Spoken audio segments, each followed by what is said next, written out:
Kurikulum SMK Negeri 1 Sampang, yang terhormat Bapak Mulyadi Handoko SPD selaku Wakapolres SMK Negeri 1 Sampang, yang terhormat juga Bapak Ibu Wali Kelas 10, 11, dan 12 SMK Negeri 1 Sampang. Alhamdulillah, dalam kesempatan kali ini kita diberikan nikmat sehat dan juga nikmat sempat untuk bisa bersama-sama mengikuti acara sosialisasi budaya positif dan praktik baik implementasi kurikulum merdeka di SMK Negeri 1 Sampang. Agar acara hari ini bisa berjalan lancar dan membawa manfaat, marilah kita mulai dengan pembacaan basmalah.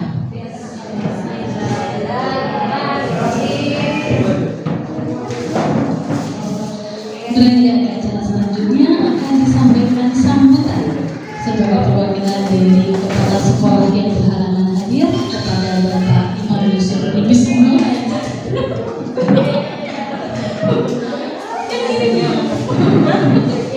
Kepada Bapak Imam Yusuf Bismillah, saya silakan.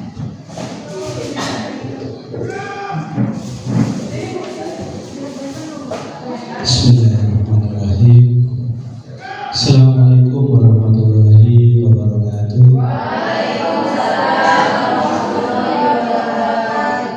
Saya mohon izin kepada Bapak Ibu yang mewakili Pak Herman selaku PLT SMK Negeri 1 Sampang. Yang terhormat Pak Humas Pak Mulyadi Handoko dan narasumber dari Guru Penggerak Angkatan ke-8 tahun 2023 dan Bapak Ibu Wali Kelas dari SMK Negeri 1 Sampang, baik Wali Kelas di fase E, F, kelas 10, 11, dan 12. Pertama-tama, marilah kita ucapkan puji syukur kehadiran Allah SWT karena pada kesempatan pagi hari ini kita bisa berkumpul dan bersilaturahmi bersama dalam keadaan sehat walafiat tanpa kurang suatu apapun. Salawat dan salam tetap tercurahkan kepada junjungan Nabi kita yaitu Nabi besar Muhammad SAW beserta keluarga dan para sahabatnya. Mudah-mudahan kita bisa tergolong menjadi umat Islam pada hari ini dan sampai yaumul qiyamah. Baik Bapak dan Ibu, pada kesempatan hari ini PLT Kepala Sekolah SMK Negeri 1 Sampang Bapak Suherman Hidayat SPDM tidak bisa menghadiri pada pelaksanaan program budaya positif yang akan dipaparkan oleh Bu Ainun. Ada beberapa hal yang ingin saya sampaikan terkait dengan budaya positif. Yang pertama, saya masih ingat dan melekat bahwa di dalam perubahan paradigma stimulus respon itu adalah salah satunya dari budaya positif. Dan yang kedua adalah konsep dari disiplin posisi. Yang ketiga adalah bagaimana keyakinan kelas. Makanya di sini akan diundang dari Bapak Ibu bagaimana pada tahun ajaran baru ini tahun 2023-2024 harapannya ada kesepakatan kelas yang bisa dibangun secara positif. Karena apa? Banyak perubahan pergeseran dari hal pendidikan. Nah, sekarang kita tarik lagi ke falsafah filosofinya Ki Hajar Dewantara. Bagaimana kita bisa menghantarkan anak-anak kita sesuai dengan bakat dan minat. Ya. Jadi di dalam kurikulum merdeka ini ada sedikit perubahan daripada kurikulum K13 bahwa di kurikulum merdeka itu lebih menekankan bagaimana pengembangan soft skill dan yang terakhir adalah bagaimana karakter. Karena apa?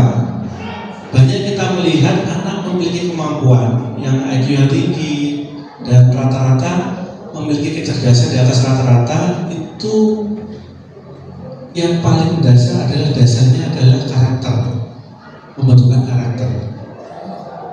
Kita sering menjumpai anak sukses banyak, tapi kadang kita tidak pernah disapa dan mereka. Itu salah satu indikatornya itu. Dan yang kedua, kita biasakan bagaimana budaya positif untuk masuk kelas. Tanamkan 5S: senyum, sapa, salam. Nah, saya nggak boleh sopan dan santun. itu yang harus kita tanamkan, bagaimana bahwa kita itu mendidik dengan hati. Ya, itu seperti itu. Dan bagaimana pemenuhan 5 dasar kebutuhan manusia. Karena apa? Di dalam pembelajaran 5 kebutuhan dasar manusia yang diterapkan di pendidikan kurikulum merdeka itu adalah salah satunya bagaimana anak memiliki rasa ingin tahu yang lebih jauh dan tinggi. Terus yang kedua adalah bagaimana kenyamanan dan keamanan belajar di sekolah. Kenyamanan dan keamanan itu bukan karena datang sekolah tidur ini dan sebagainya, tidak. Tapi kita buat bukan hukuman istilahnya, tapi kita buat keyakinan kelas, kesepakatan kelas yang paling tidak nanti bisa membangun budaya positif di kelas Bapak Ibu. Jadi bagaimana sanksi ditertibkan itu nanti sanksi yang membuat adalah anak-anak sendiri. Sepakatannya seperti apa, mau dibangun seperti apa. Nah, jadi kalau memang sudah kesepakatan berarti akan berjalan dan mengalir. Insya Allah nanti akan kita ingatkan, kamu salah, berarti kamu melanggar poin sekian, berarti konsekuensinya apa. Itu lebih enak daripada kita mensanksi anak dengan tanpa memahami kesalahannya itu apa. Tapi lebih baik kamu tahu ya salahnya apa. Nah, kesadarannya itu, oh sanksinya seperti ini. Nah, berikutnya, kenapa? Berarti insya Allah mudah-mudahan tidak akan terulang kesalahannya sama. Itu seperti itu.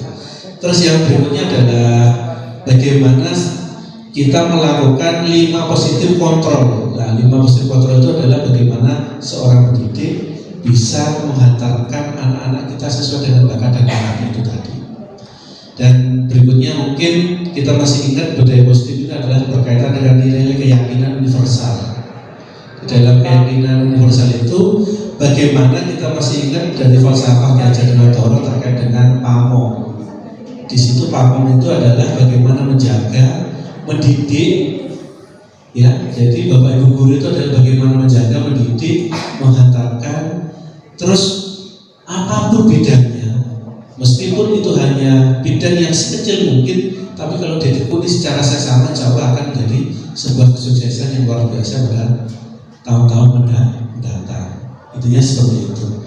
Jadi saya berharap pada kegiatan ini yang insya Allah budaya positif yang akan disampaikan oleh narasumber mudah-mudahan bisa memberikan ya pengimbasan kepada Bapak Ibu, bisa memberikan pencerahan bagaimana pelaksanaan budaya positif di kelasnya Bapak Ibu, dan mudah-mudahan anak kita tersadar dan bisa mengikuti pembelajaran tanpa harus melalui kekerasan dan melalui beberapa hal yang sekiranya tidak mengenakan Bapak Ibu sebagai wali kelas. Saya yakin tugas Bapak Ibu menjadi wali kelas itu adalah berat karena sebagai pengganti orang tua di sekolah. Ya mungkin itu sambutan dari saya. Saya mohon izin mewakili Kepala Sekolah Bapak Sulaiman Hidayat pada pagi hari ini tanggal 20 bulan Juli 2023 untuk meresmikan sosialisasi budaya positif dan praktek baik implementasi kurikulum merdeka di SMKN Negeri 1 Sampang dinyatakan resmi dibuka. Baik, terima kasih. Saya akhiri. Assalamualaikum warahmatullahi wabarakatuh. Waalaikumsalam warahmatullahi wabarakatuh. Baik, beralih ke acara selanjutnya yakni materi inti terkait sosialisasi budaya positif dan praktik baik implementasi kurikulum merdeka akan disampaikan oleh narasumber kita Ibu Aiman Kusumaningrum SPTGR. Kepada beliau waktu dan tempat saya silakan. Baik, assalamualaikum warahmatullahi wabarakatuh. Waalaikumsalam warahmatullahi wabarakatuh. Saya ucapkan terima kasih kepada MC saya yang cantik sendiri dan yang MC salah satu yang cantik, yang lainnya juga cantik-cantik, yang bapak-bapaknya ganteng-ganteng. Nah, sama ya Bapak Ibu ya. Baik, pertama-tama saya ucapkan yang saya hormati para jajaran wakil kepala sekolah SMK Negeri 1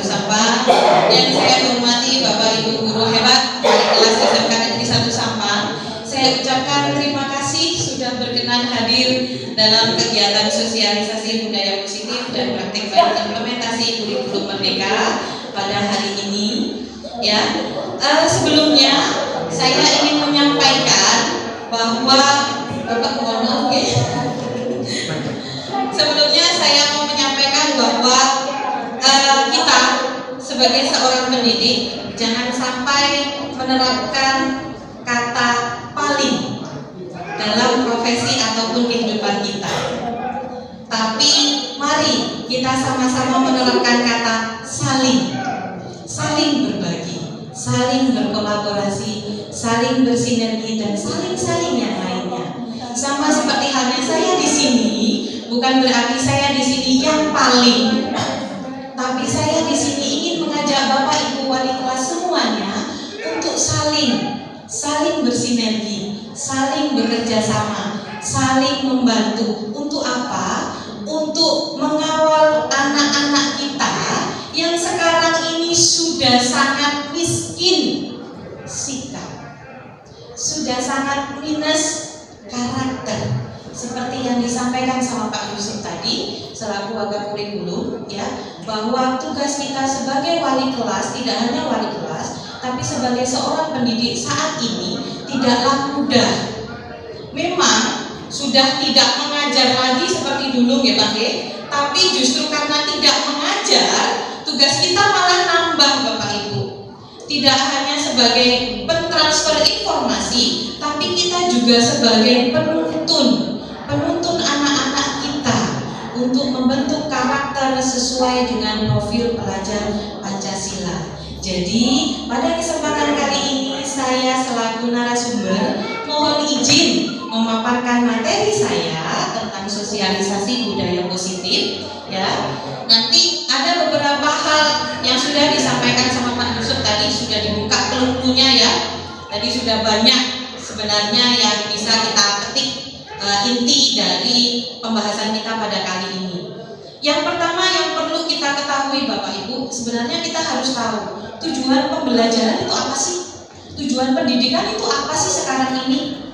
Nah, merujuk tadi Pak Yusuf sudah menyampaikan bahwa sekarang kita memakai pedoman filosofi pendidikan menurut Ki Hajar Dewantoro Bapak Ibu, bahwa kita harus bisa menuntun peserta didik sesuai dengan kodratnya. Kodrat apa? Kodrat alam dan juga kodrat zamannya. Agar apa? Agar anak didik kita bisa terbentuk karakternya, bisa bertanggung jawab, sehingga tujuan profil pelajar Pancasila itu bisa tercapai. Dulu Bapak Ibu saya itu berpikiran bahwa ternyata anak itu seperti selembar kertas kosong. Kita tinggal seenaknya menuliskan apa yang ingin kita tulis di selembar kertas itu. Ternyata itu adalah paradigma yang salah Bapak Ibu. Menurut Ki Hajar Dewantoro, pendidikan atau anak peserta didik kita itu sudah memiliki bakat dan karakternya, memiliki bakat yang belum ditebalkan. Jadi anak-anak lahir itu mereka sudah punya bakatnya Bapak Ibu. Tugas kita adalah apa? Tugas kita adalah menebalkan bakat mereka. Oleh karena itu di kurikulum merdeka ini digaungkan pembelajaran berdiferensiasi. Kenapa? Karena acuannya tadi. Karena acuannya adalah anak itu bukan lagi selembar kertas kosong, tapi mereka sudah membawa bakatnya dari lahir. Kita tinggal menggali bakat mereka apa, cara belajar mereka seperti apa. Itulah kenapa kita dianjurkan menggunakan dan menerapkan asesmen diagnostik sebelum awal pembelajaran. Untuk apa? Untuk mengetahui pola belajar mereka seperti apa, gaya belajarnya seperti apa, anak ini pandai di bidang apa. Dan sekarang ini tidak ada lagi istilah ranking 1 itu pasti anak yang terhebat. Belum tentu Bapak. Tadi Pak Yusuf sudah menyinggung bahwa banyak sekali anak-anak di Indonesia ini yang pintar-pintar, tapi adabnya tidak ada. Adab itu hanya berupa 4 huruf, tapi susahnya luar biasa untuk membentuk Bapak Ibu. Ya, dan kita sendiri sebagai seorang guru, sampai sekarang pun saya selaku pendidik masih meraba-raba juga Bapak Ibu. Bagaimana saya bisa menerapkan pembelajaran berdiferensiasi di mana siswa kita lebih dari 20 anak. Kita punya 4 orang anak saja sudah ngeluh. Yang satunya itu sukanya belajar pakai video ya, dengan visual. Satunya belajarnya harus dengerin musik. Satunya kalau tidak gerak kanan ini tidak bisa fokus. Apalagi anak-anak kita yang jumlahnya lebih dari 20. Yang anak kita tadi ada berasal dari satu pabrik yang sama Bapak Ibu. Ya, tapi mereka karakternya beda-beda. Sedangkan anak didik kita itu berasal dari pabrik yang berbeda-beda. Itu yang perlu kita pahami. Karena saya sendiri pun sampai saat ini masih belajar dan kadang masih terikut naluri saya ya, bahwa kalau anak-anak tidak patuh sama saya itu spontan, darah tingginya naik Bapak Ibu. Dan itu saya sampai saat ini masih belajar untuk menekan dan mengembalikan mindset saya. Oh iya, mereka tidak sama dengan saya. Oh iya, mereka berasal dari latar belakang yang berbeda. Oh iya, mereka memiliki bakat dan minat yang berbeda. Itu Bapak Ibu. Nah, dari tujuan pembelajaran ini, tujuan pendidikan inilah, makanya kita ingin membangun budaya positif. Kok kelihatannya bahasanya tuh tinggi ya, budaya gitu. Iya, karena di dalam budaya itu tersimpan, terkandung nilai-nilai kebajikan Bapak Ibu, terkandung unsur-unsur kebaikan, keyakinan-keyakinan yang dimiliki, yang dipahami setiap manusia. Jadi saya contohkan, misalkan kalau kita di jalan raya, kira-kira naik sepeda motor pakai helm nggak Bapak Ibu? Ada pakai. Kalau males ya nggak pakai. Apalagi kalau mau ke kondangan itu sudah cuatin pakai helm, males. Itu ya takut rusak nanti lah, nggak jadi cantul nanti ya. Bapak Ibu, sebenarnya intinya bukan di situ. Tapi bagaimana Bapak Ibu meyakini bahwa kalau kita pakai helm itu nanti kita pasti akan selamat. Tapi kalau Bapak Ibu menganggap bahwa saya pakai helm, nggak pakai helm, kalau waktunya mati ya mati Bu. Ada siswa yang seperti itu juga. Tapi kalau kita kembalikan bahwa iya, kita memiliki tugas untuk menjaga keselamatan diri kita sendiri, menjaga kesehatan diri kita sendiri. Dengan apa? Dengan mengkonsumsi sayuran, istirahat yang cukup, kalau di perjalanan pakai motor pakai helm dan lain sebagainya. Tanpa ada unsur, kalau ada Pak Polisi saya pakai helm, kalau tidak ada Pak Polisi tidak pakai helm. Nah itu berarti Bapak Ibu motivasinya atau siswa kita motivasinya masih dari luar. Tapi kalau kita menanamkan keyakinan dalam diri anak-anak didik kita tentang pentingnya memakai helm, manfaatnya untuk dirinya pakai helm, itu maka tanpa kita suruh pun, tanpa ada polisi atau nggak ada polisi, mereka akan memakai helm. Sama saat kita belajar, atau sama saat anak didik kita belajar di sekolah, pasti mereka memiliki alasan dan tujuan yang beraneka ragam Bapak Ibu. Tidak semua anak didik kita itu berangkat ke sekolah dengan niat ingsun nawaitu cari ilmu. Paling hanya seberapa persen mereka mempunyai niat seperti itu. Selebihnya niatnya apa? 1, Bu, saya dipaksa orang tua. 2, Bu, biar dapat uang saku, Bu. Kalau libur itu saya tidak dapat uang saku. 3, ikut teman, biar bisa nongkrong. Nah, disinilah tugas kita Bapak Ibu. Tugas kita ngapain? Marahin mereka? Enggak. Tugas kita adalah mengembalikan keyakinan mereka, mengingatkan keyakinan mereka. Dengan apa? Dengan marah-marah? Enggak. Dengan mendekati mereka. Caranya gimana? Jadi guru yang disenangi siswa. Jadi saya memang berniat dari dulu saat saya ingin jadi guru, itu saya ingin bagaimana caranya saya menjadi guru yang didambakan sama siswa saya. itu siswa saya kangen. Sampai sekarang dia belum bisa Bapak Ibu. Di sini saya bilang tok soalnya ya, masih belajar. Sampai sekarang itu masih ekspektasi Bapak Ibu, dan saya berharap ke depannya itu bisa terjadi. Kalau siswa sudah sayang sama kita, sudah senang dengan adanya kita, maka jenengan tidak perlu mewajibkan peraturan di kelas. Bapak Ibu tinggal bilang, nah ini nanti kayak gini ya, manut mereka Bapak Ibu. Ya sama, anak-anak kita juga seperti itu. Jadi kalau saya menerapkan, saya ingin jadi guru seperti apa?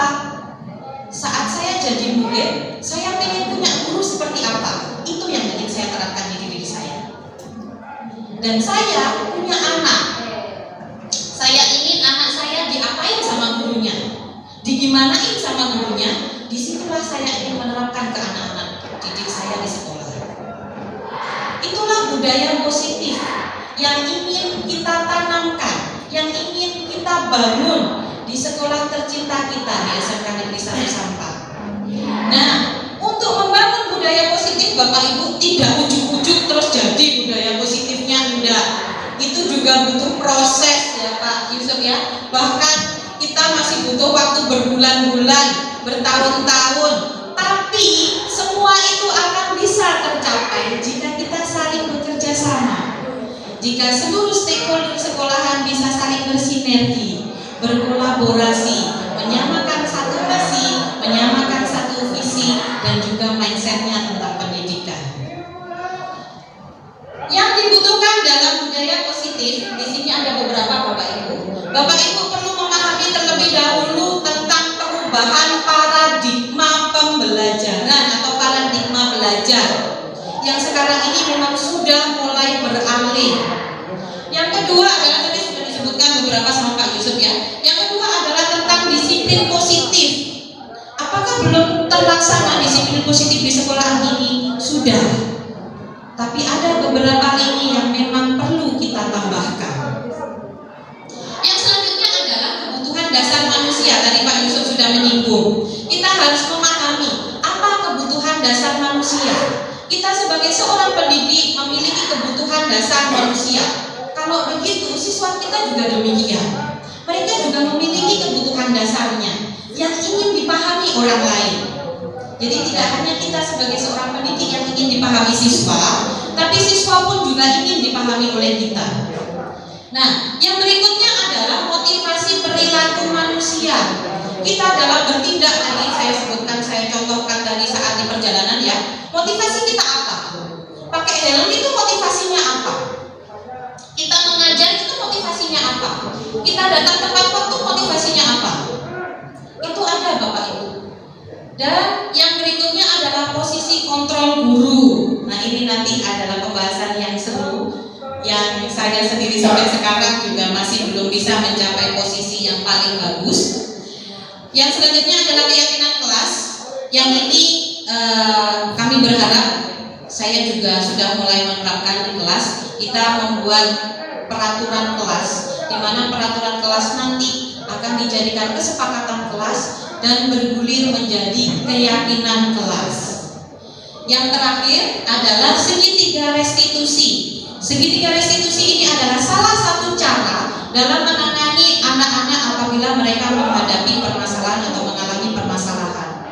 Tujuan dari segala poin ini 1-7 ini untuk membangun budaya positif di sekolah agar tercapai apa? Tercapai peserta didik yang memiliki profil pelajar Pancasila, di mana di dalamnya terdiri dari 6 dimensi ya. Yang pertama adalah berakhlak mulia, beriman dan bertakwa kepada Tuhan Yang Maha Esa, berkebinekaan, gotong royong, kreatif, bernalar kritis, dan juga mandiri. Ini yang ingin kita capai. Nah, yang pertama ini Bapak Ibu, yang pertama adalah perubahan paradigma belajar. Ini tadi sedikit saya singgung bahwa perubahan paradigma belajar ini yang sekarang di kurikulum Merdeka itu sudah harus memberikan atau menerapkan pembelajaran yang berdiferensiasi Bapak Ibu. Kelihatannya enak Bapak Ibu ngomong berdiferensiasi. Di sana diferensiasi, sini diferensiasi, dikiranya gampang gitu ya, ngingoni anak 40 dengan karakter yang berbeda-beda. Ya, 40 apalagi farmasi itu 1100 lebih, harusnya 3 kelas. Ya, tidak gampang Bapak Ibu. Dan saya ngomong di sini pun itu bukan berarti saya sudah bisa menerapkan. Belum Bapak Ibu, saya juga masih belajar. Sama. Saya mencoba berbagai cara bagaimana mengelompokkan peserta didik, mulai dari saya kelompokkan sesuai dengan gaya belajarnya. Ternyata tidak cocok. Mulai dari saya kelompokkan sesuai dengan aksen, tidak cocok juga. Saya kelompokkan sesuai dengan keinginan mereka, terserah kalian mau bikin kelompok siapa aja tunjuknya. Tidak cocok juga Bapak Ibu. Sampai ini mau saya terapkan bagaimana membentuk kelompok dengan gaya belajar yang berbeda-beda. Itu tidak gampang, karena saya mikirin asesmen diagnostik, non kognitif kemarin itu rada ngeluh juga Bapak Ibu. Ternyata itu tidak semudah membalikan telapak tangan ya, asesmen non diagnostik juga, asesmen diagnostik non kognitif itu ternyata. Nah, di sini ini tujuannya adalah agar peserta didik kita bisa memiliki atau menebarkan bakat dan minatnya. Jadi anak-anak kita yang biasanya menyukai pantun, puisi, atau dia suka bercerita, itu kita kembangkan Bapak Ibu. Jangan sampai kita memaksakan doa, anak itu kan jurusan TJKT berarti harus bisa jaringan. Tidak bisa sekarang Bapak Ibu. Dimanapun anaknya, jurusan apapun anaknya, kita harus melihat dia bakatnya di mana. Bisa jadi anak yang di TJKT itu bakatnya justru di DKV. Jadi kita tidak bisa, nak kamu itu di TJKT, jangan belajar DKV. Tidak bisa seperti itu Bapak Ibu. Jadi kita harus tetap memfasilitasi mereka belajar. Oleh karena itu sebagai seorang pendidik, kita harus bisa menyiapkan media pembelajaran yang sesuai. Kalau anak saya di TJKT itu ada yang suka menjadi jurnalis atau broadcast, ya saya fasilitasi. Nah, saat pembelajaran ibu direkam ya, nanti dieditkan ya, itu akan semakin menebarkan bakat mereka. Jadi bukan berarti mereka di jurusan PM, di jurusan TJKT ataupun jurusan apapun, mereka bukan berarti tidak bisa belajar jurusan lain. Bisa. Siapa yang menggawangi? Kita. Kalau kita tidak mengarahkan anak-anak tidak akan belajar. Jadi kita seorang pendidik harus mulai memahami seperti itu Bapak Ibu. Di bahasa Indonesia kita juga bisa melihat anak ini bakatnya di apa. Jangan sampai Bapak Ibu, nak kamu harus bisa pelajaran saya dari A sampai Z. Setiap anak berbeda-beda.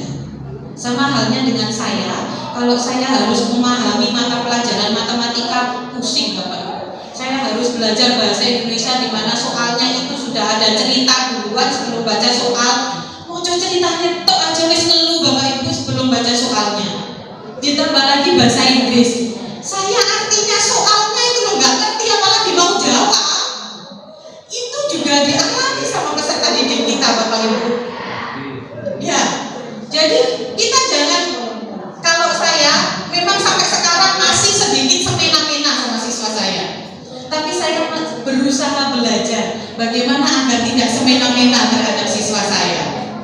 Nah, yang berikutnya adalah ini, karena adanya paradigma baru, maka kita masih berada dalam lingkaran miskonsepsi tentang teori kontrol. Sekarang saya mau tanya Bapak Ibu. Nah, Bapak Ibu kan tadi dapat jajan. Nah, jajannya itu adalah jajan yang berharga buat Bapak Ibu, kue yang berharga buat Bapak Ibu. Ya. Terus saya gini, Bu, saya minta dong kuenya, boleh enggak? Kira-kira yang membuat Bapak Ibu menyerahkan kue itu hasil paksaan dari saya atau permintaan saya atau keinginan Bapak Ibu?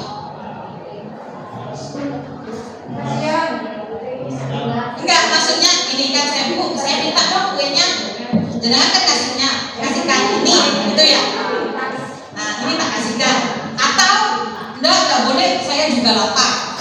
Nah, yang membuat jenengan ngasihkan sama tidak mengasihkan itu jenengan sendiri atau saya? Atau karena saya? Keinginan sendiri. Jenengan mau ngasihkan, ya karena jenengan memang mau ngasihkan, bukan karena saya.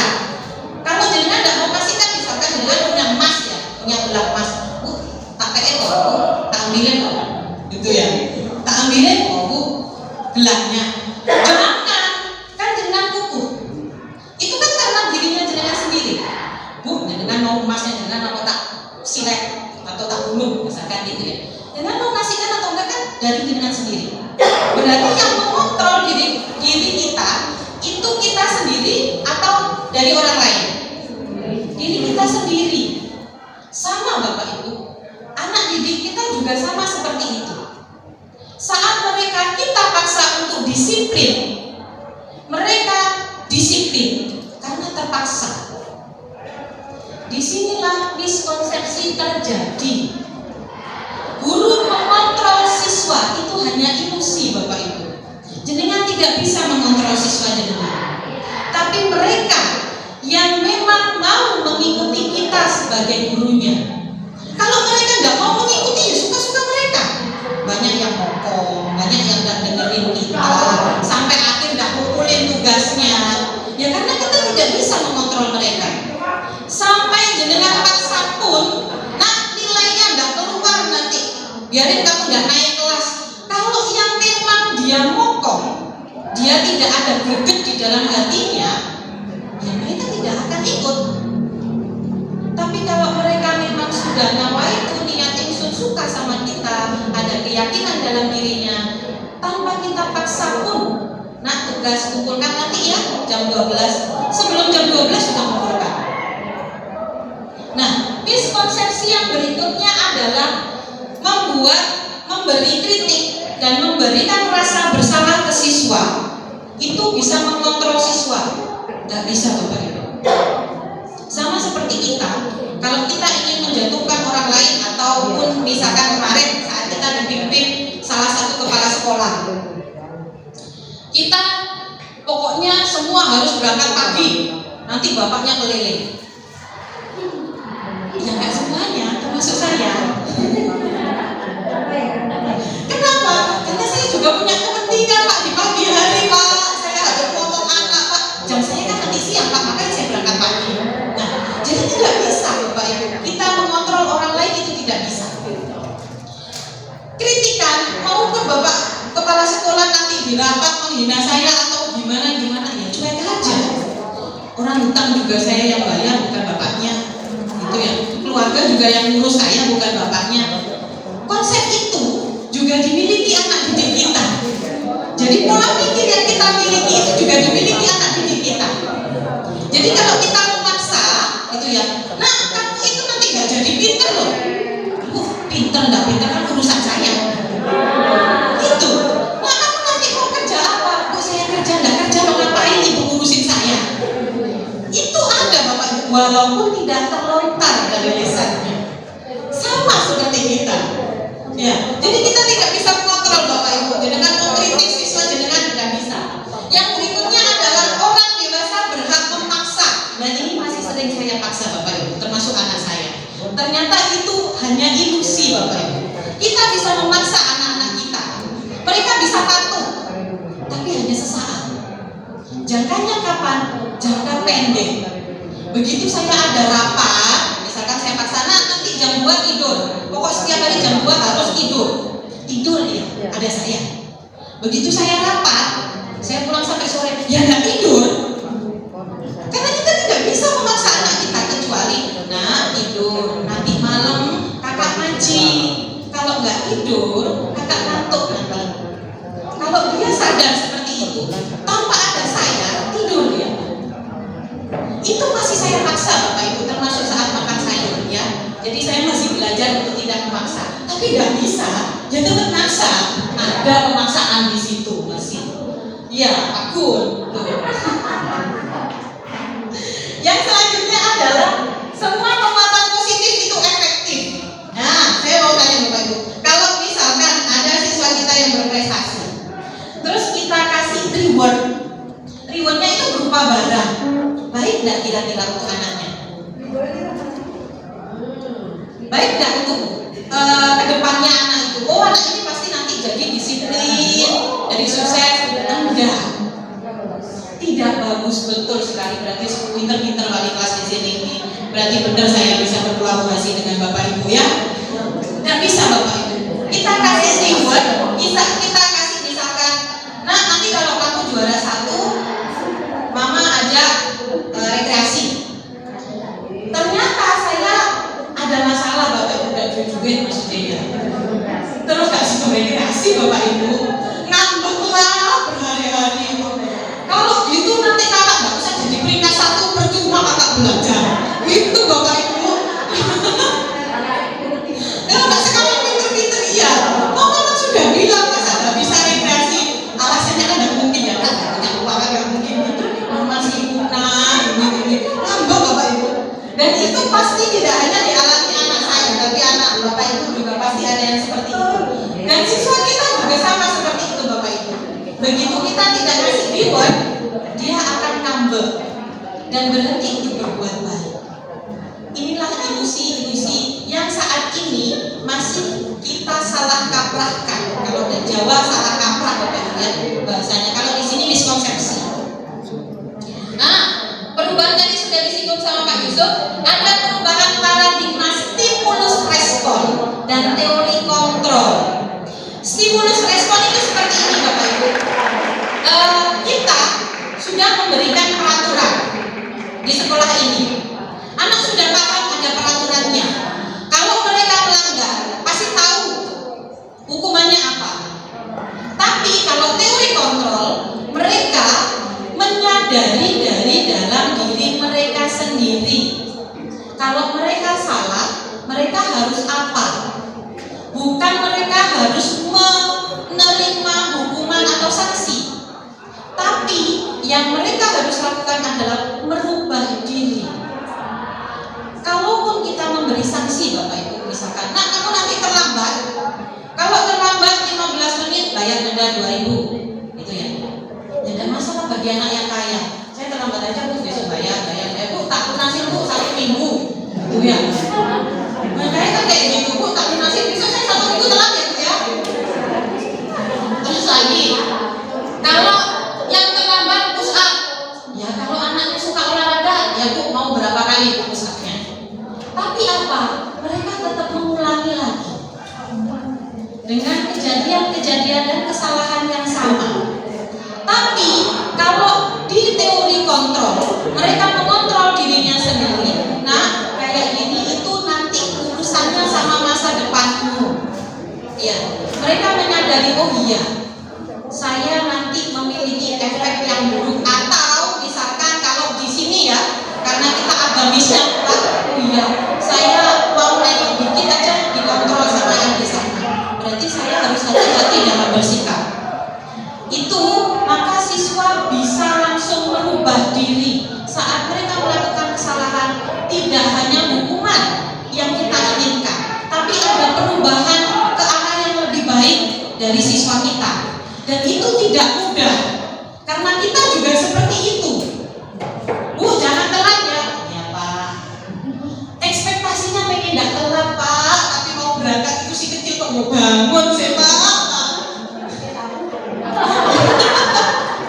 Terpaksa Pak molor Pak beberapa menit. Jadi itu ada alasannya Bapak Ibu. Nah, di paradigma belajar yang baru ini, kita harus memahami bahwa setiap tindakan, setiap perilaku itu punya tujuan. Bahkan mencuri pun itu juga punya tujuan Bapak Ibu. Ya, iya punya tujuan. Mereka ingin mendapatkan uang dengan mudah.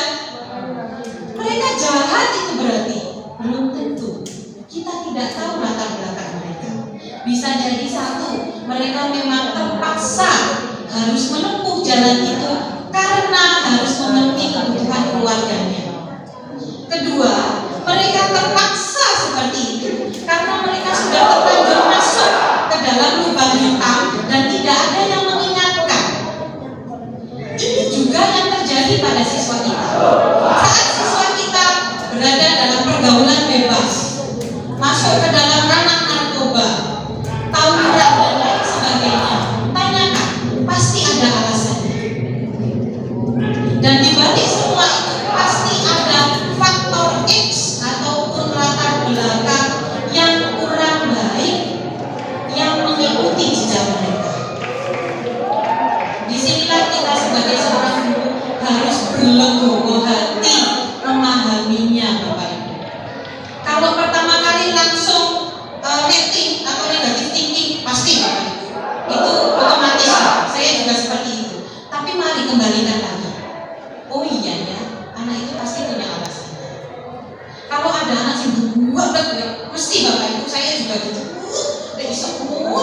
tes. Ya, semuanya seperti itu. Tapi kembalikan lagi. Mari kita jaga kewarasan kita sendiri agar tidak darah tinggi. Ya, dengan cara memiliki pikiran yang positif dalam segala hal. Kalau ada yang jutek sama kita, mangkel Bapak Ibu, ngapain sih? Tapi kembali lagi, oh iya ya, dia kan nggak tahu kita. Yang mungkin dari sisinya kita memang salah. Oh iya, mungkin beliaunya tidak melihat dari sisi kita yang lainnya. Monggo kita kembalikan pola pikir kita yang dulunya negatif thinking menjadi positif thinking, dan itu sangat sulit. Iya, saya juga merasakan yang sama ya. Oke. Nah, dari budaya positif tadi bisa dibentuk dengan langkah disiplin positif. Disiplin positif ini apa? Apakah anak didik kita di sini tidak ada positifnya? Apakah tidak diterapkan disiplin? Diterapkan Bapak Ibu disiplin. Tapi ditanyakan dulu, disiplinnya di sini seperti apa? Disiplin yang sudah mengajak siswanya dalam berembuk peraturan, disiplin yang sudah mengajak wali muridnya untuk berembuk peraturan, ataukah sekedar memaksanya? Ini saya sudah membuat peraturan, bacaan, taati, terapkan. Ataukah mari Bapak Ibu wali murid, anak-anak kita itu seperti ini sekarang ini. Kita mau mengajari mereka kembali ke jalur ilahi, ya, kembali ke jalur benar dengan cara adanya peraturan-peraturan seperti ini. Apakah Bapak Ibu wali murid bersedia untuk mendukung kalau seandainya anak-anaknya itu terlambat bangun? Nah, seperti itu disiplin positif Bapak Ibu. Jadi bukan berarti kita memaksakan peraturan sama seperti di kelas saya. Kalau dulu saya iya, peraturannya nanti tidak boleh datang terlambat, tidak boleh makan di kelas, tidak boleh main HP, game misalkan itu ya, dan lain sebagainya. Ada pemaksaan dari diri saya, dan itu peraturan searah dari saya. Sekarang kita harus ubah Bapak Ibu. Kita ajak anak didik kita, semua warga kelas itu berkontribusi di dalamnya. Kemarin saya ajak anaknya Bu Kokong membuat kesepakatan kelas. Seru juga Bapak Ibu. Ada yang diizinkan tidur. Saya langsung itu deh. Nah, apa yang kamu inginkan selama pelajaran ini? Dan apa yang tidak ingin kamu lakukan atau teman-teman kamu lakukan saat pelajaran ini? Tulis. Diizinkan tidur, diizinkan main game, diizinkan makan. Yang tidak boleh, saya tidak ingin. Ada lagi itu yang kayak gitu ya. Ada lagi yang anak baik-baik. Saya tidak ingin melihat teman saya itu ramai saat gurunya menerapkan itu. Saya tidak ingin melihat teman saya berisik karena main game. Ada yang kayak gitu. Ada juga yang gini. Saya tidak ingin saat di kelas itu ada yang bicara. Ketawa saya. Berarti ibu tidak boleh bicara, nak. Ibu lah pakai bahasa isyarat nanti saat ngajar. Disitulah kita buat kesepakatan akhirnya. Terus ada yang bilang, saya tidak ingin melihat teman-teman saya itu saat makan sampahnya dibuang kemana-mana. Di situ kita tampung Bapak Ibu, dan kita arahkan. Berarti mereka memiliki kebutuhan, kesenangan. Ini nanti kita bahas kebutuhan dasar manusia ya. Dan kita tidak boleh Bapak Ibu memaksakan kita seperti itu. Gini, kalau memang kita memaksa peserta didik kita tidak boleh pakai HP selama proses pembelajaran dari pagi sampai sore, berarti kita juga harus seperti itu. Kita juga tidak boleh main HP. Itu baru adil. Karena kita dalam termasuk pada kelas juga. Karena saya tidak bisa seperti itu Bapak Ibu ya. Jadi saya izinkan dengan syarat tugas yang Ibu kasih saat itu harus sudah selesai. Kan ada syaratnya itu. Berarti nanti tugasnya saya olor sampai akhir jam pelajaran Bapak Ibu. Kan tidak ada waktu untuk main game. Nah, kan pinter-pinternya kita mengaturnya, mengkondisikan kelas kita. Iya, saya turuti mereka. Boleh nak main game, boleh nak tidur, tapi tugas di pelajaran itu harus selesai duluan. Baru terserah main game. Dan tidak boleh ada suara di dalamnya. Kalau mau kalian kalau memang mau pakai main game, asal tugasnya sudah selesai. Dan di situ kita kondisikan, disitulah kekuasaan kita berlanjut, Bapak Ibu ya. Jadi kita turuti mereka, tapi kita kondisikan kelas kita agar tidak ada celah waktu kosong mereka bermain game. Tapi kita turuti, kita ikuti keinginan mereka. Nah, kalau kayak gitu, misalkan, nanti ada yang tidak suka kelasnya kotor. Kira-kira kalau kalian mau belajar di kelas, suka nggak kalau kelasnya kotor? Enggak, Bu, pasti gitu ya. Nah, kalau kelasnya kotor atau bersih, kira-kira apa yang kalian rasakan saat belajar? Jadi bukan berarti kelasnya tidak boleh kotor ya, tidak ada seperti itu, Bapak Ibu. Kita arahkan, kita kasih pemahaman kelas yang bersih itu untuk apa, untuk siapa, biar mereka memiliki keyakinan di dalamnya, bukan hanya sekedar peraturan yang berjalan di kelas, tapi sudah menjadi keyakinan. Oh iya, enak ya kalau kelasnya itu bersih. Nanti tinggal taruh di belakang resean pas siang hari makan bareng, karena kelasnya bersih. Kita sadarkan anak-anak seperti itu. Ya. Selanjutnya, ini disiplin positif ya Bapak Ibu ya. Selanjutnya adalah nilai-nilai kebajikan. Nah, nilai-nilai kebajikan ini sumbernya seperti yang sudah kita pahami, berasal dari profil pelajar Pancasila tentunya. Dan ada sumber-sumber yang lainnya Bapak Ibu. Ada yang dari 9 pilar karakter dan juga ada dari IBO, tapi intinya sama. Rata-rata semuanya ada toleransi, mandiri, saling menghormati. Dan itu memang perlu, karena intinya akan membentuk adabnya. Dan adab itu nanti yang dibutuhkan di dalam kehidupan mereka di masyarakat maupun di dunia kerja. Nah, selanjutnya ini yang tadi saya singgung sedikit, kebutuhan dasar manusia. Setiap manusia pasti memiliki kebutuhan dasar, Bapak Ibu.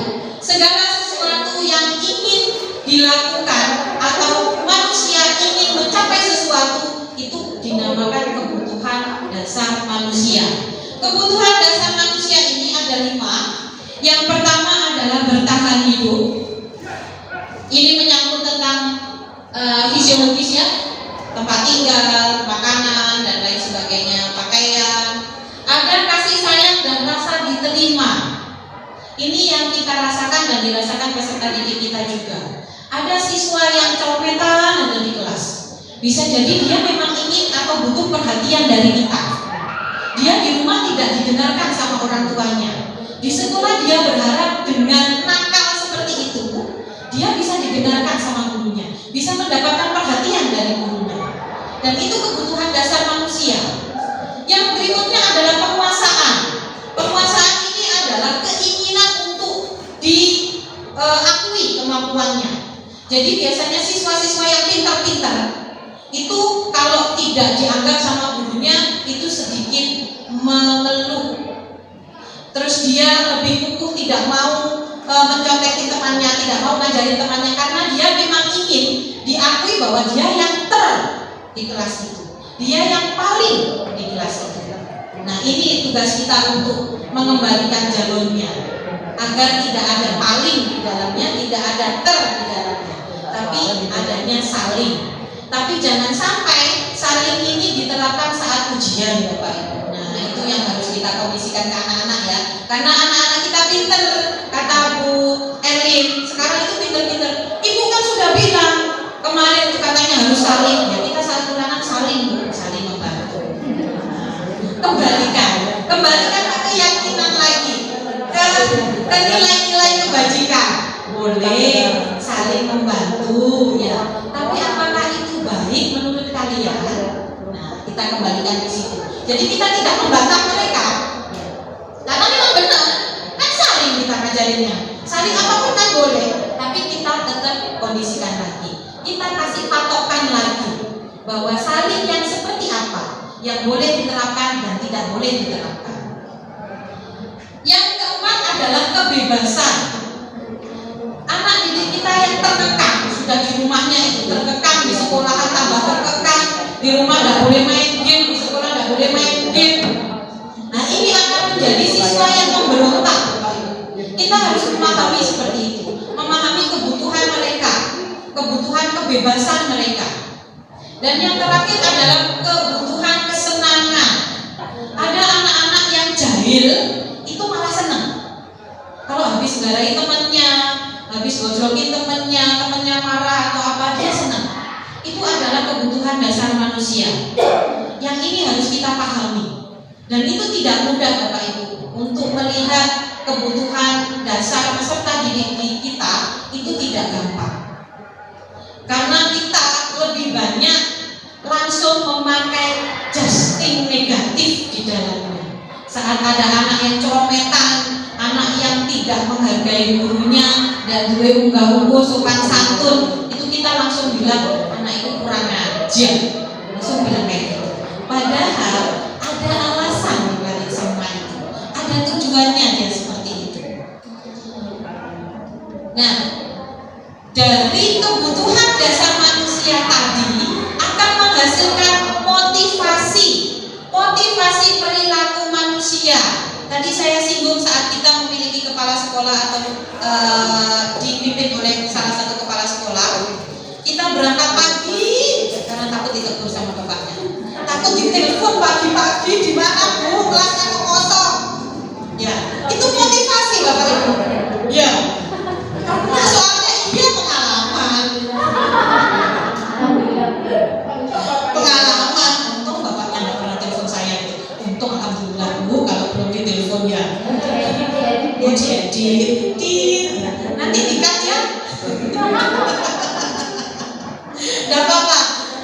Bapak kepala sekolah seperti itu bukan hal yang buruk ya, karena beliau memang ingin menerapkan disiplin untuk kita. Karena kita juga demikian, kita pasti juga punya cara untuk mendisiplinkan siswa kita di kelas. Dan itu adalah salah satu cara Bapak kepala sekolah mendisiplinkan kita. Hanya saja kita sebagai guru-guru atau manusia, kadang motivasinya yang kurang baik Bapak Ibu. Motivasinya itu karena takut dihukum, takut ditelepon tadi, atau motivasinya ingin dipuji bapaknya. Sama anak didik kita juga seperti itu. Nah, motivasi itu adalah motivasi ekstrinsik Bapak Ibu. Dan jangan sampai motivasi itu nanti berkembang terus. Kita kembalikan. Anak didik kita pasti semuanya sama seperti kita. Mereka punya niat tidak terlambat di kelas kita karena takut dihukum. Mereka ikut kelas kita karena ingin dipuji. Nah, kita kembalikan. Kita kasih tahu motivasi intrinsiknya, bukan ekstrinsiknya. Bahwa kalau mereka disiplin, itu efeknya adalah mereka terbiasa memanajemen waktu, sehingga saat nanti magang, saat nanti bekerja, mereka tidak keteteran lagi. Karena saat magang ataupun bekerja itu berbeda dengan saat mereka belajar di sekolah. Ya, itu kita kondisikan Bapak Ibu. Nah, dari motivasi ini tadi saya singgung hukuman. Ada 3 kata Bapak Ibu. Ada hukuman, konsekuensi, dan juga restitusi. Yang sering kita pakai adalah hukuman. Konsekuensi ini jarang sekali kita pakai Bapak Ibu. Perbedaan antara hukuman dan konsekuensi adalah pada kesepakatan. Kalau hukuman itu kita tidak memberitahu dulu ke anak-anak. Misalkan kalau mereka tidak mengerjakan tugasnya, kamu nggak kerjakan tugas, wis sekarang beli buku setebal ini dengan judul ini, itu hukuman Bapak Ibu. Kalau konsekuensi kita sudah membicarakan ke anak-anak, seperti yang dilakukan sama Bu Fitriah dulu di TKJ 2 ya Bu ya. Kalau terlambat tasnya saya bawa. Sudah ada kesepakatan. Jadi kalau anak-anak terlambat, tidak ada yang protes. Mereka sudah tahu. Oh iya saya salah. Itu konsekuensi Bapak Ibu. Dan perbedaan lainnya adalah kalau hukuman, antara hukuman dan tindakan anak-anak itu tidak sebanding. Hukumannya lebih berat daripada kesalahannya anak-anak. Tapi kalau konsekuensi itu sebanding. Karena kita memberikan sanksi, ya bukan hukuman ya, sanksi itu sesuai dengan apa yang dilanggar anak-anak. Berbeda lagi dengan restitusi Bapak Ibu. Di restitusi ini kita menyadari Kalau dia salah, kita panggil.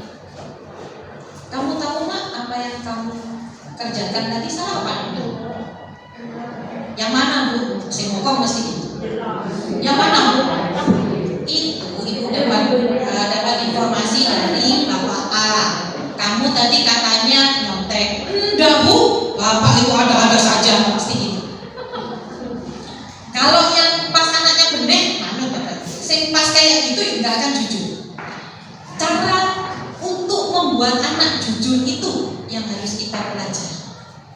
Karena tidak semudah membalikan telapak tangan anak-anak itu bisa ngomong. Kalau mereka sudah bisa jujur, oh iya Bu, tadi saya gini. Oh iya Bu, tadi saya gini. Nah, kalau mereka sudah bisa jujur Bapak Ibu, maka kita bisa mudah memberitahu bahwa anak itu berada dalam kondisi yang salah. Sebentar ya Bapak Ibu, iklan.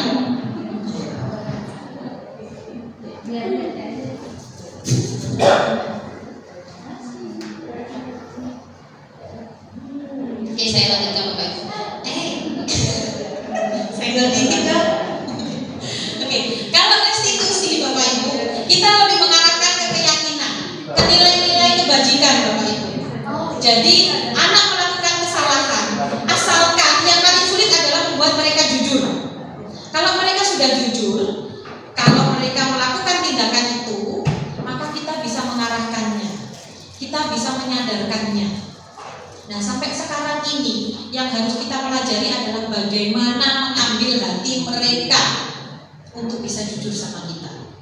Bahkan sama BK pun mereka belum tentu bisa jujur ya Bu Nabil ya.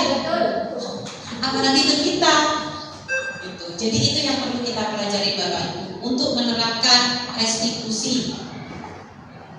Nah, ini 5 posisi kontrol seorang guru. Di manakah posisi kita biasanya? 5 posisi kontrol ini ada sebagai penghukum, sebagai langsung ketawa gitu ya, sebagai pembuat rasa bersalah, sebagai seorang teman, sebagai pemantau, dan juga manajer. Dan memang diharapkan kita sebagai memiliki posisi kontrol sebagai seorang manajer Bapak Ibu. Di mana posisi kita biasanya? Kalau saya di nomor 1 dan 2 Bapak Ibu, di penghukum sama pembuat rasa bersalah. Saya juga. Dan ini masih belajar Bapak Ibu, belajar untuk bisa mencapai posisi manajer. Apakah menjadi seorang teman siswa itu tidak bagus? Bagus. Karena di manajer, saat kita memposisikan kita sebagai posisi kontrol manajer, maka di situ ada kolaborasi antara posisi sebagai teman dan posisi sebagai pemantau. Nah, ini yang membedakan, nggak kelihatan ya Bapak Ibu. Saya jelaskan aja, saya sebutkan aja. Kalau sebagai penghukum itu rata-rata kita marah Bapak Ibu. Kamu itu sudah kayak gini, sudah jelek, hidup lagi, menghardik, memaki, itu penghukum Bapak Ibu ya. Pakai bahasa atau kata-kata yang sedikit tinggi, itu tanda-tanda kita memiliki posisi kontrol sebagai seorang penghukum. Kalau untuk Bu Kokom mungkin nggak bisa karena beliaunya nggak bisa marah ya Bapak Ibu ya. Yang kedua adalah membuat merasa bersalah. Membuat merasa bersalah itu biasanya kayak gini. Nah, kamu nggak kasihan nggak sama ibumu? Ibumu itu sudah susah-susah cari uang sampai ke Malaysia nyekolahin kamu. Nah, itu membuat rasa bersalah Bapak Ibu. Posisi kita di situ adalah sebagai pembuat rasa bersalah. Kalau sebagai teman, ya kita sudah sering ya kalau SMK, di SMK ini kita pasti menjadi seorang teman. Teman bagi anak-anak untuk bercerita. Kita ngobrol santai sama anak-anak. Tapi perlu diingatkan Bapak Ibu, ketika anak-anak nyaman sebagai teman kita, maka bisa jadi mereka kebablasan Bapak Ibu. Akhirnya tidak tahu diri. Jadi kita tetap harus ada rule-nya. Seperti membawa layang-layang ya. Ada saatnya saat kita menarik, ada saatnya kita harus ngulur, semakin kita tarik layangan itu juga lepas, diulur terus juga tambah lepas Bapak Ibu. Jadi kita harus bisa bagaimana memposisikan diri kita, kapan menjadi teman mereka, kapan bisa menjadi pengingat untuk mereka atau yang mengingatkan mereka. Untuk posisi pemantau ini biasanya yang dipegang adalah peraturan. Peraturannya itu seperti ini. Kamu tidak mengikuti peraturan berarti kamu salah. Nah, itu pemantau. Jadi pemantau itu pasti yang dipegang adalah data peraturan. Ini pemantaunya ini. Jagonya memantau info peraturan yang dipegang. Sekarang aja sudah memantau. Yang terakhir adalah posisi manajer Bapak Ibu. Di posisi manajer inilah kita biasanya memposisikan kita sebagai seorang teman, bergabung dengan pemantau, bergabung dengan memberikan nilai-nilai kebajikan. Jadi saat menjadi manajer, ketika ada anak yang salah atau melakukan kesalahan, kita tidak langsung duduk manis ngobrol seperti teman, tapi kita duduk berdua memposisikan kita di sini adalah tempat untuk bernaung anak kita. Seperti orang tua, anak-anak kita usahakan bahwa apapun yang terjadi di luar sana, mereka bisa kembali ke kita. Sebagai apa? Apakah sebagai teman kita? Tidak. Tapi sebagai orang yang bisa melindungi mereka. Melindungi mereka itu apakah membenarkan tindakan mereka? Tidak.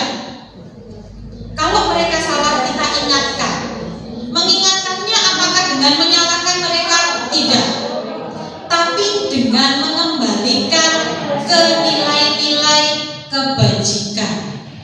Apalagi di sini agamis. Kita lebih gampang membelokkan anak didik kita. Ada tuh pemantau di sana yang gampang, yang gak gampang. Ya. Itulah tugas kita Bapak Ibu. Gemes, iya gemes pasti itu. Tapi kita kembalikan lagi bagaimana gemes kita itu menjadi seru untuk kita. Seru dari mana serunya? Iya. Untuk posisi kontrol Bapak Ibu, jika kita memposisikan kita sebagai penghukum, maka itu akan melukai perasaan peserta didik kita. Dan bisa jadi mereka bukannya nurut sama kita, malah mereka ngumpain kita Bapak Ibu. Seandainya tidak ada peraturan ban sepeda motor kita hilang satu bisa jadi. Kalau kita sebagai penghukum dan mereka tidak terima, itu efek samping atau dampak yang dialami oleh siswa. Sedangkan yang membuat rasa bersalah, maka kita bisa menjadikan anak itu semakin rendah diri, bukan rendah hati ya Bapak Ibu ya. Kalau kita semakin menyalahkan mereka, mengingatkan mereka itu dari sisi-sisi buruk mereka akan memiliki jiwa yang rendah diri, dan itu kurang bagus untuk perkembangan anak didik kita. Yang berikutnya adalah sebagai teman. Teman ini asik, seru, menyenangkan, tapi bisa jadi itu membuat anak didik kita terlena. Efeknya tidak bisa untuk jangka panjang, hanya jangka pendek saja. Kalau sama kita, ya mereka bisa enak, tapi sama guru-guru yang lainnya yang tidak bisa menjadi teman mereka, tidak enak mereka, ngokong lagi mereka.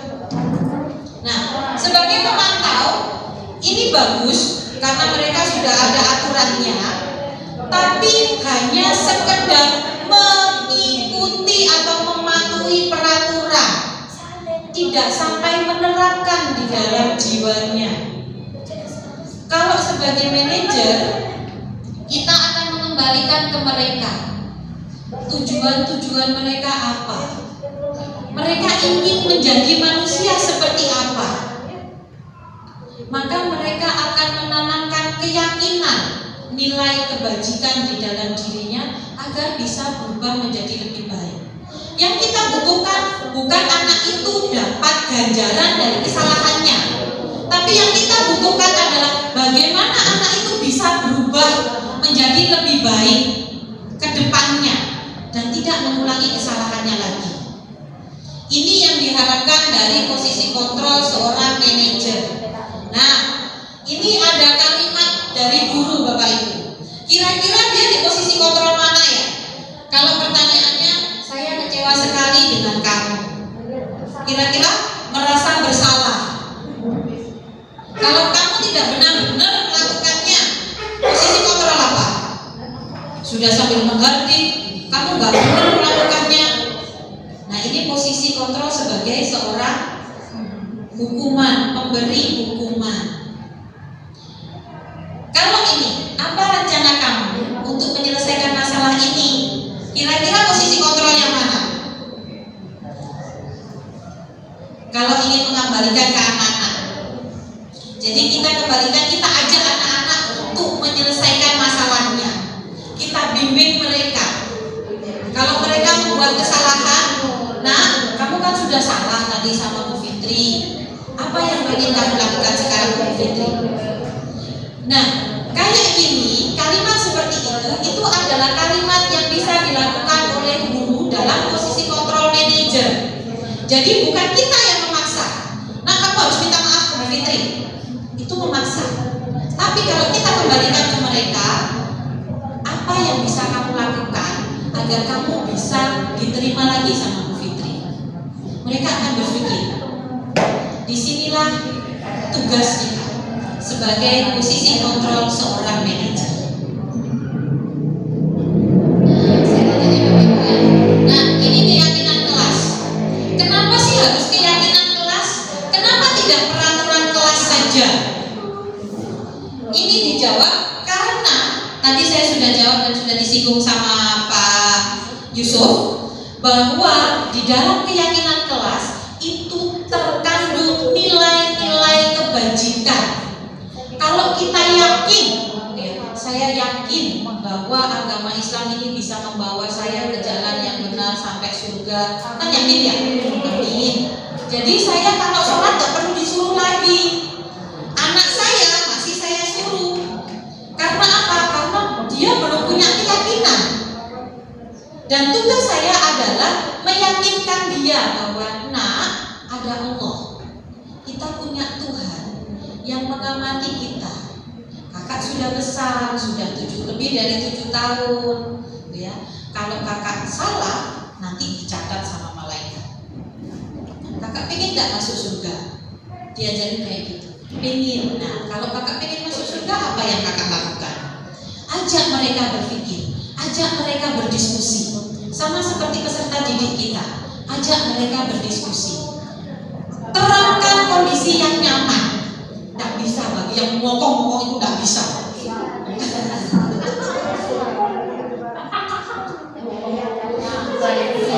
Yang ngomong-ngomong itu perlu privacy, kata Bu Erlin. Ya, ayo kita masukkan ke dalam ruangan tersendiri nanti itu ya.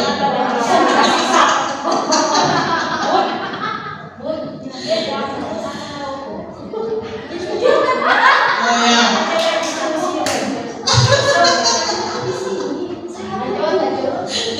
Sudah berdebat sama anak-anaknya ya. Oke, kembali lagi. Keyakinan kelas ini, kalau kita sudah memiliki keyakinan, maka tanpa disuruh pun kita akan melakukannya. Sama seperti anak didik kita. Tanpa kita kasih peraturan pun, mereka tetap akan melakukan hal-hal yang baik bagi yang baik, kata Bu Rina tadi ya. Nah, tugas kita untuk membaikkan mereka. Tidak gampang. Iya, tidak gampang memang Bu, tidak gampang ya. Apalagi kalau latar belakangnya sudah beraneka macam gitu ya. Tapi saya yakin wali kelas di SMK 1 Sampang ini tangguh semuanya. Sudah teruji nyalinya bertahun-tahun ya. Baik.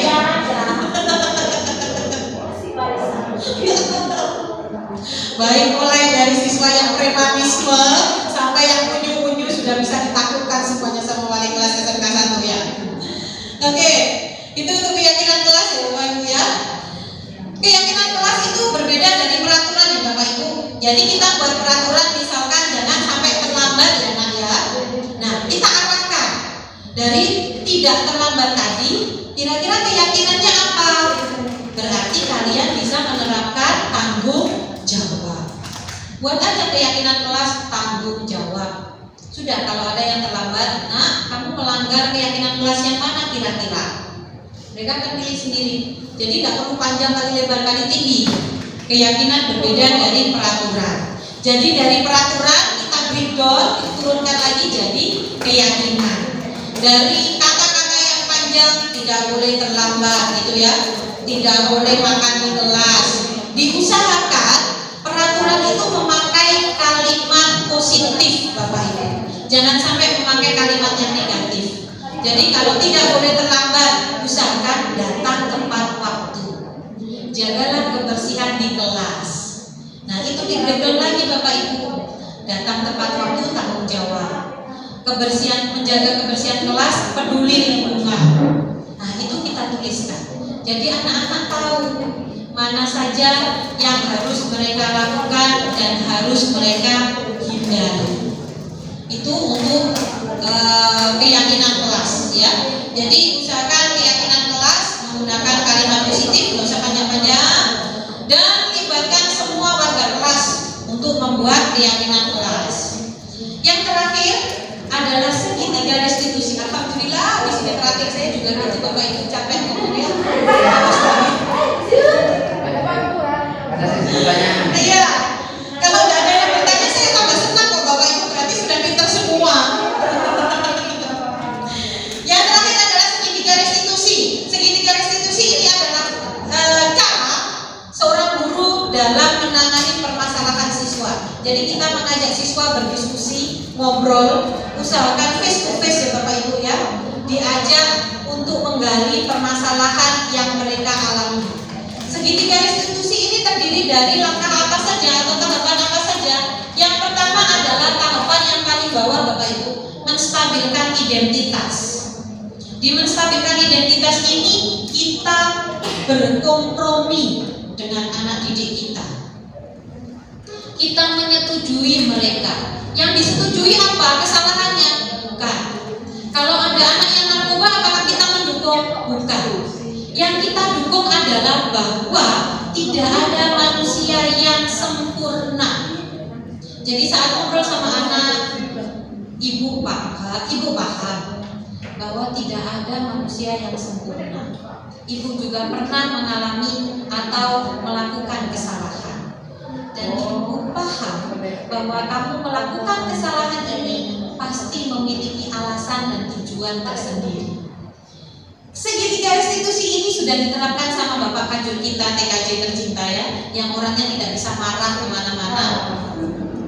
Sehingga kalau ada siswa sama wali kelasnya sendiri aja tidak manut, tapi sama Kajurnya manut ya Bu ya. Iya. Jadi tanpa disadari di sini kalau Bapak Ibu bilang tidak bisa kita terapkan itu, bisa. Nyatanya Pak Kajur bisa. Karismatik. Berarti kalau Pak Kajur bisa, kita juga bisa membuat karismatik seperti itu dengan cara kita sendiri. Kalau Bu Fitria bisa menaklukkan kelas 12 TKJ 2 dulu, maka yang lain juga bisa. Di saat semua guru mengeluh ya Bu ya, TKJ 2 sama Bu Fitria takluk Bapak Ibu, itu para premanismenya ya. Itu dimenstabilkan identitas. Jadi kita kondisikan anak itu nyaman dulu Bapak Ibu. Karena saat anak kita panggil, itu dia sudah di sini mindsetnya, aduh dihukum. Kita kondisikan bahwa di sini kita tidak menghukum. Nah, ibu memahami kamu melakukan kesalahan. Tidak apa-apa, setiap manusia pasti salah. Tapi jangan keterusan. Sehingga anak pasti, oh, ibu menyadari. Setelah itu, kita masuk ke tahap mana? Validasi tindakan yang salah. Baru kalau mereka sudah kondisi dingin, kita tunjukkan. Ibu paham, kamu pasti punya alasan tadi melakukan kesalahan. Ya, alasannya apa? Kita tanyakan. Jadi jangan langsung ngejudge, kamu itu gini-gini. Kita tanyakan dulu. Enggak Bu, saya kan gini, tadi itu, saya ini, pasti ada kayak gitu. Pasti. Alasan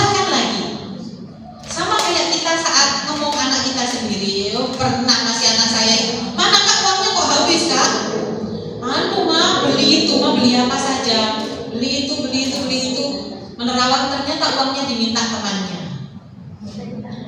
Posisi untuk membuat dia jujur itu sulit. Kenapa? Karena satu, anak menutupi tindakannya untuk melindungi diri. Karena dia saat kita panggil, saat kita ajak bicara, pasti mindsetnya aku akan dimarahi. Jadi kondisikan, ibu gak marah, mama gak marah. Mama gak marah. Kenapa? Kemana uangnya? Sering Bapak Bu, sering itu saya. Kemana uangnya? Enggak Ma, tadi itu si ini pinjam berapa? 5.000. Yo sok berat Bapak Ibu ya, 5.000 wakeh ya, 5.000 itu ya. Cuman kan saya enggak mungkin loh, enggak mungkin gitu ya si sok ganti anak saya nantinya.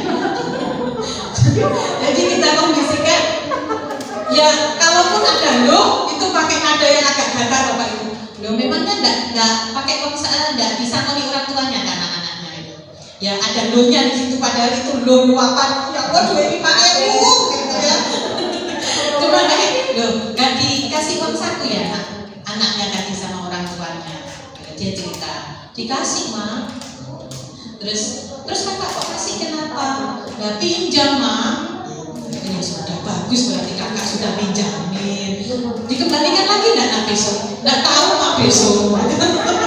Besok tanya lagi. Lupa kok katanya nggak punya uang. Nah di situ mulai kita belokkan Bapak Ibu. Kalau kakak uangnya dipinjam, kakak gimana jajannya? Kakak bisa jajan nggak? Enggak. Yang susah siapa? Kakak. Nah, kita kembalikan di situ Bapak Ibu. Jadi bukan kita jangan dikasih nak. Karena apa? Karena saya menerapkan nak kita harus berbagi. Disitulah kita berbenturan dengan aturan kita sendiri. Katanya mama suruh berbagi, kakak kan sudah berbagi. Mami aku berbagi nih nak. Jadi jangan sampai kita membuat anak itu bingung sama peraturan yang kita buat. Kita sudah menyuruh mereka berbagi, kita melarang mereka kasih temannya. Tapi diingatkan bahwa, disadarkan bahwa saat dia berbagi, jangan sampai menyusahkan dirinya, apalagi emaknya. Iya, itu hati Bapak Ibu ya, itu teman itu. Itu contoh konkret gitu ya Bapak Ibu ya. Apalagi saat dicontekin gitu. Apalagi saat tugas kelompok, kok kakak sendiri yang buat? Iya temennya kakak rumahnya jauh semua Ma. Ya temannya suruh buat Kak. Nggak bisa, mamanya jualan. Kakak kan mamanya di rumah. Oh no terusan. Oh ya bagus, berarti kakak semakin pinter ya. Gitu. Tapi diarahkan nanti Bapak Ibu. Besok tunggu dulu, besok ditanya lagi gimana, ada tugas. Iya Ma, tadi saat presentasi temenku nggak bisa. Oh ya, nah di situ kita cari celahnya. Berarti kalau nggak kerjakan sendiri, nggak akan bisa. Dari situ sulit Bapak Bu, sulit. Saya akuin itu ke anak saya sendiri, saya lakukan itu kadang butuh perjuangan. Kadang saat darah tinggi pas naik, pas tugas numpuk gitu, terus ada informasi seperti itu spontan Bapak Ibu juga. Loh kok bisa sih Nak? Itu pasti. Tapi habis itu juga cooling down, kita dudukkan lagi anaknya. Itu tugas kita Bapak Ibu, karena anak-anak itu belum paham. Sama seperti peserta didik kita, mereka belum paham apa yang ingin mereka raih, apa yang ingin mereka tuju, dan seperti apa tindakan mereka. Yang mereka hadapi dan yang mereka rasakan adalah bagaimana mereka bisa memenuhi kebutuhan dasar manusianya. Bagaimana mereka bisa lari dari masalahnya. Dan kita harus bisa meng-keep mereka, save mereka, menghadapi masalah mereka. Karena anak yang kita hadapi sekarang bukan anak SD, tapi anak yang sudah mau beranjak dewasa ya Bapak Ibu ya, di mana permasalahannya kompleks. Kalau kita kehilangan anak itu, maka kita kehilangan masa depan dia. Sama seperti saat permasalahan di TKJ kemarin, anak ini mau di-cut atau mau terus. Begitu kita cut, berarti kita mengorbankan masa depannya. Begitu terus, berarti kita harus siap untuk lebih ngoyo lagi berjuang 45. Itu keputusan ada di tangan Bapak Ibu. sendiri sebagai pemilik kontrol, ya, sebagai seorang pendidik. Yang terakhir adalah tahapan meyakinkan, menanyakan keyakinan. Sama seperti tadi yang saya bilang ke anak saya, kakak kalau uangnya dipinjam temannya, kakak bisa jajan nggak? Kalau kakak nggak bisa mah, lapar kalau siang, lapar. Keyakinan berarti kakak gimana? Susah nggak? Susah. Kalau nggak ada uangnya. Nah, menanyakan keyakinan itu kita kembalikan lagi. Sama seperti peserta didik kita juga kita kembalikan lagi. Keyakinan.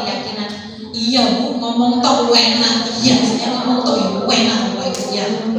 Tapi untuk menerapkannya apalagi di tim BK itu sudah kompleks masalahnya. Tapi bukan berarti tidak bisa. Maka dari itu saya mengajak Bapak Ibu wali kelas yang hebat di sini itu untuk bisa saling. Saya juga belajar karena di sini saya juga belum yang paling dan tidak akan pernah menjadi yang paling. Karena di sini kita harus saling mengingatkan, saling mendukung dan saling bekerja sama. Saling ya. Baik. Itu Bapak Ibu pemaparan materi saya tentang budaya positif yang ada di SMK 1. Ini sedikit contoh ya Bapak Ibu ya, yang saya lakukan ke salah satu siswa saya. Ini alternatif, salah satu alternatif ya Bapak Ibu ya.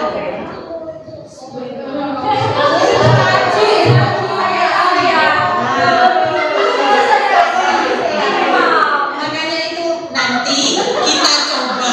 Saya juga mau mencoba Bapak Ibu. Ini baru saya coba di kelasnya Bu Kokong kemarin.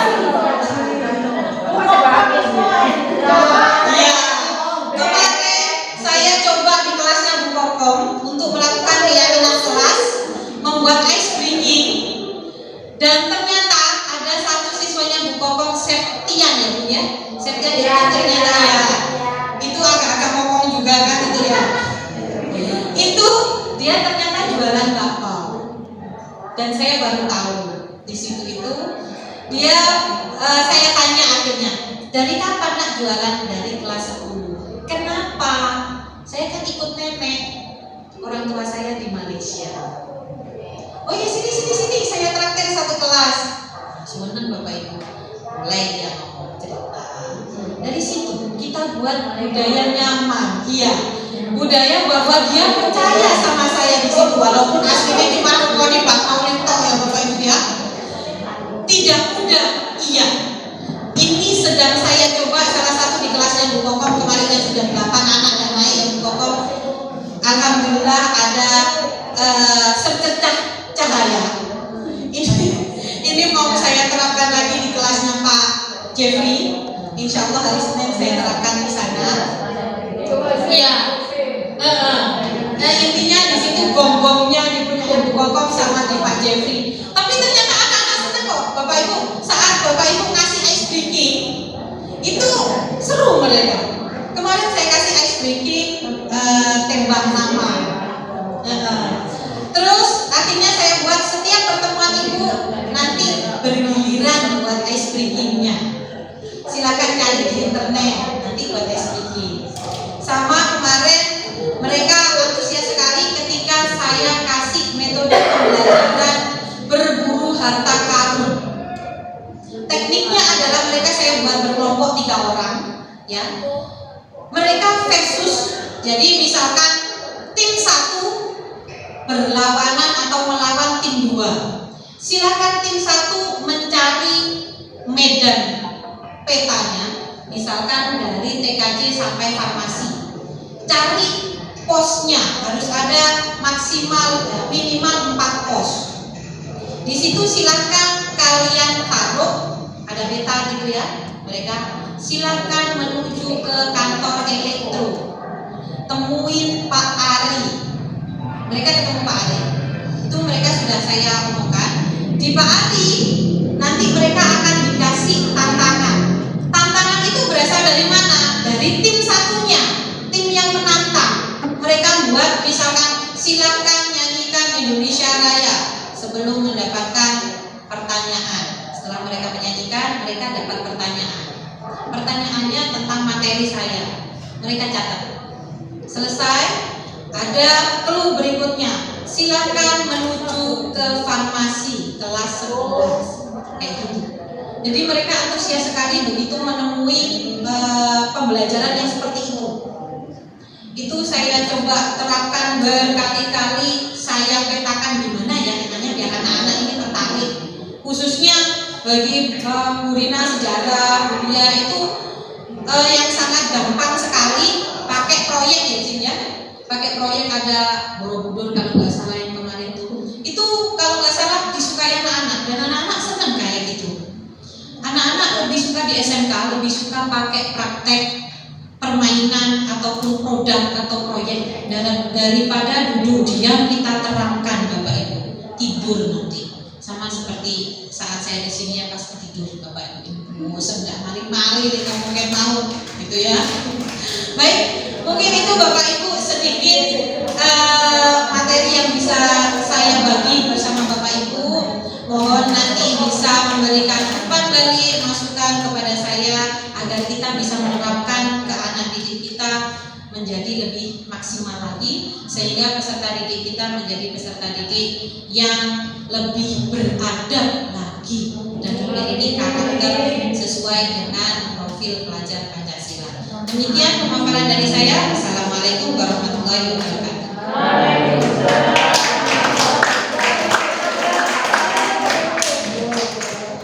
Terima kasih banyak Ibu Ainun. Materinya tentang budaya positif itu benar-benar mungkin sedikit memberi tamparan ya kepada kita semua. Dengan adanya beragam karakteristik siswa, adanya banyak sekali latar belakang dan juga alasan, sering sekali kita memposisikan diri sebagai penghukum dan juga pembuat rasa bersalah. Begitu ya Bu ya. Baik, kepada teman-teman semuanya, adakah yang mau bertanya atau ada yang ingin didiskusikan? Baik, oke. Semoga dari materi yang sudah diberikan sama Bu Ainun, kita semua bisa mendapatkan manfaat dan kita semua bisa terus mengembangkan diri untuk menjadi guru yang baik. Oke. Sebelum kita berakhir, akan ada link yang diberikan oleh Bu Ainun dikirim di grup ya Bu ya? Oke. Di kelas oh ini saya nggak ada ya. Nanti minta tolong teman-teman mengisinya. Oke Bapak Ibu sekalian. Baik, demikian acara pada siang hari ini. Marilah kita akhiri dengan doa penutup majelis. Subhanallah. Wassalamualaikum warahmatullahi wabarakatuh. Terima kasih Bapak Ibu.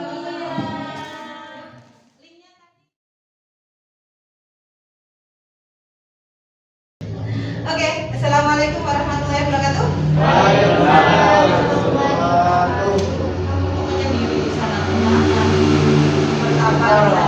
Oke, selamat datang kembali di sekolah di semester 1 ini, tentunya di kelas 11 lagi ya. Kenapa saya bilang begitu? Kenapa? Karena ada beberapa teman kalian yang memang tidak seberuntung kalian bisa melanjutkan ke kelas 11. Nah ya, saya harap ini bisa dijadikan pelajaran untuk kita semua agar di kelas 11 nanti kalian bisa lebih baik lagi daripada kelas 10 dan tentunya bisa lulus bareng-bareng. Amin. Liburannya seru? Atau enggak liburan? Enggak. Sama saya juga enggak liburan. Liburnya kurang Bu, harusnya 1 bulan ya, saya juga maunya kayak gitu. Tapi apa daya kita harus masuk lagi. Tapi kan masih ada 1 minggu ini yang enggak ngapa-ngapain. Ya, dia bisa dianggap liburan tapi tetap dapat uang saku. Oke, enak. Lebih baik masuk Bu, kantong penuh daripada enggak masuk Bu, enggak dapat uang saku. Iya, jujur sekali. Oke, tentunya ini adalah kali pertama Ibu masuk di kelas ini. Nanti Ibu akan mengajar kalian mata pelajaran produktif TKJ. Sebelumnya Karena kalau tidak kenal tidak sayang. Perkenalan. Ya. Perkenalkan dulu, nama ibu adalah Ainun Kusumaningrum, panggil saja Bu Ainun. Dan tentunya saya butuh perkenalan dari kalian juga. Jadi saya harap nanti kalian memperkenalkan diri. Kita buat permainan untuk memperkenalkan diri. Bisa? Insya Allah bisa. Oke, silahkan Ibu mohon bantuan mejanya digeser ke pinggir semuanya.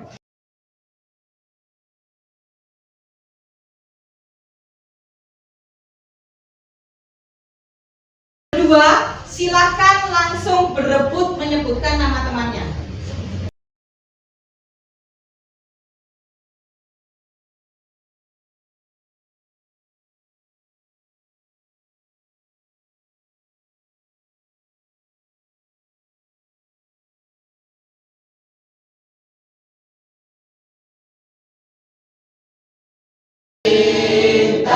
Indonesia Raya, merdeka, merdeka, hiduplah Indonesia Raya. Satu lagi.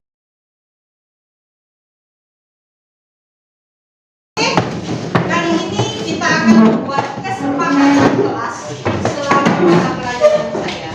Ya, jadi nanti silakan kalian tulis apa saja yang kalian ingin lakukan selama di kelas saya. Misalkan saya pengen pembelajarannya itu menyenangkan, saya pengen pembelajarannya seperti ini, silakan ditulis di yang warna kuning. Ya, keinginan kalian di kelas ini seperti apa. Terus silakan dituliskan di yang warna merah apa saja yang tidak boleh kalian lakukan selama pembelajaran saya.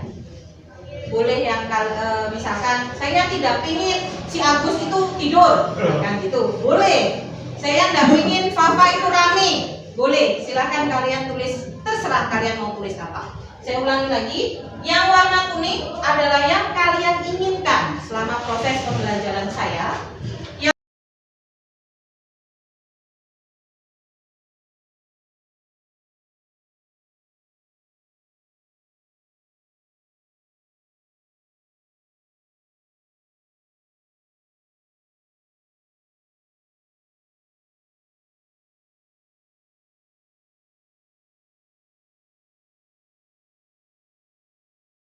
Pakaian rapi, ini sama pelajarannya Ibu ya.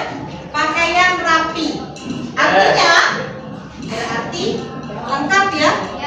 Order-ordernya lengkap, ada dasi, ada ikat pinggang, ya. Pakaian masuk di dalam. Setiap pakaian masuk di dalam kelas pakaian masuk ke dalam celana atau kalau cewek enggak ya, ke dalam celana ya. Bisa disepakati? Ya. Bisa, oke. Berarti sepakat itu ya? Ya.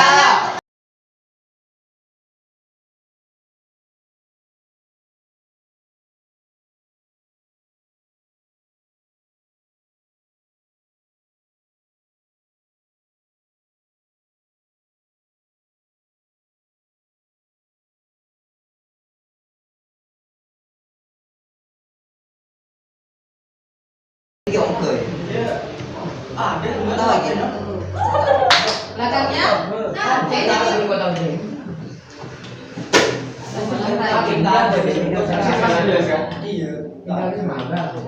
Kelompok 6 nambah.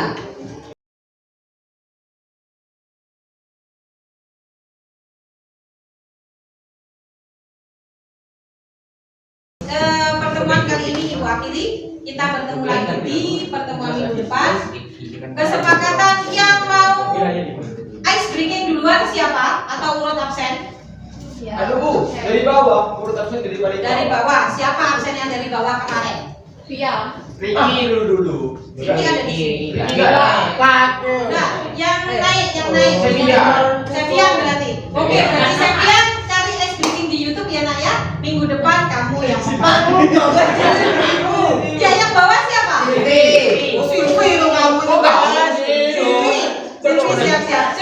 Baik, silakan Ibu Amini. Assalamualaikum.